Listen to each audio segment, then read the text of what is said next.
Stock market में बहुत बड़ा खेला हो गया है। जो एफआईआईज कल तक इंडियन मार्केट में लगातार सेलिंग कर रहे थे, उन्होंने अब मार ली है एक जबरदस्त यू टर्न। जी हां दोस्तों, विदेशी निवेशकों ने अब भारतीय शेयर्स में भारी बाइंग शुरू कर दी है और इस बड़े यू टर्न का सीधा इम्पैक्ट दिखने लगा है कुछ खास सेक्टर्स के शेयर पर, जो कि बहुत जल्द एक बड़ा जंप मारने वाले हैं।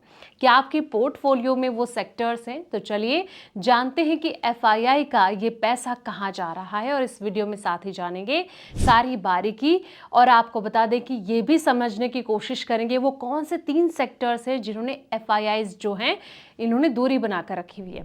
नमस्कार, मैं हूं आपके साथ संध्या बिष्ट और आप देख रहे हैं द इकोनॉमिक टाइम्स हिंदी।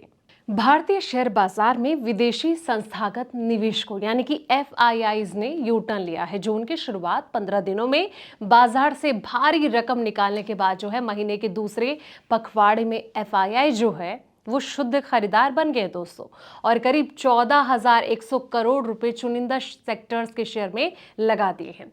बाजार के एक्सपर्ट ये मान रहे हैं कि अगर विदेशी निवेशक आगे भी अगर खरीदारी जारी रखते हैं तो इससे शेयर बाजार में तेजी का माहौल बन सकता है।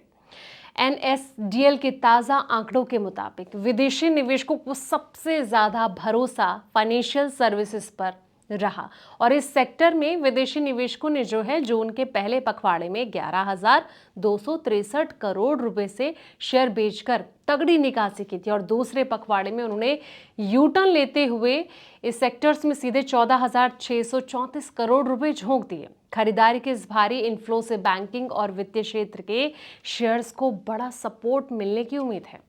फाइनेंशियल सर्विसेज के अलावा कंस्ट्रक्शन हो गया, रियल्टी और कंजप्शन सेक्टर्स में भी विदेशी निवेशकों का जो मूड है वो पूरी तरह बदल गया है दोस्तों। जिन सेक्टर से निवेशक पहले भाग रहे थे वहीं अब जमकर पैसा लगा रहे हैं, और कंस्ट्रक्शन और कंज्यूमर सर्विसेज सेक्टर से एफआईआई ने जून के पहले 15 दिन में 603 करोड़ और साथ ही 1,852 करोड़ रुपए निकाले थे। लेकिन 15 से 30 जून के बीच एफआईआई में कंस्ट्रक्शन में 3,484 करोड़ रुपए और कंज्यूमर सर्विसेज में 3,081 करोड़ रुपए का निवेश किया गया। कंज्यूमर ड्यूरेबल्स और रियल्टी में भी जून के दूसरे पखवाड़े में अच्छा खासा जो है पैसा लगाया गया। महीने के आखिरी दिनों की अगर बात करें तो इन दोनों सेक्टर में क्रमशः 2,564 करोड़ रुपए और 1,893 करोड़ रुपए का जोरदार खरीदारी दर्ज की गई।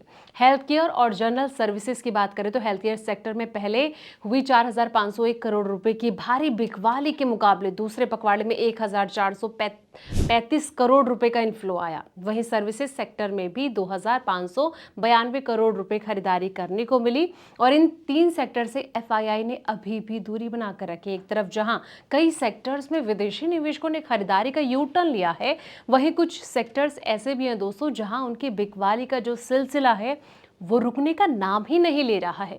जून के दूसरे पखवाड़े में विदेशी संस्थागत निवेशकों यानी कि एफआईआई ने भले ही भारतीय शेयर बाजार से कुल मिलाकर खरीदारी की हो, लेकिन कुछ सेक्टर्स ऐसे हैं जहां उनकी जो बिकवाली है वो लगातार जारी है, और सबसे ज्यादा निकासी जो है मेटल्स और माइनिंग सेक्टर से हुई है, जहां एफआईआई ने 4,371 करोड़ रुपए के शेयर बेचे, और इससे पहले जून के पहले पखवाड़े में भी इस सेक्टर में 4,722 करोड़ रुपए की बिकवाली जो है वो हुई थी।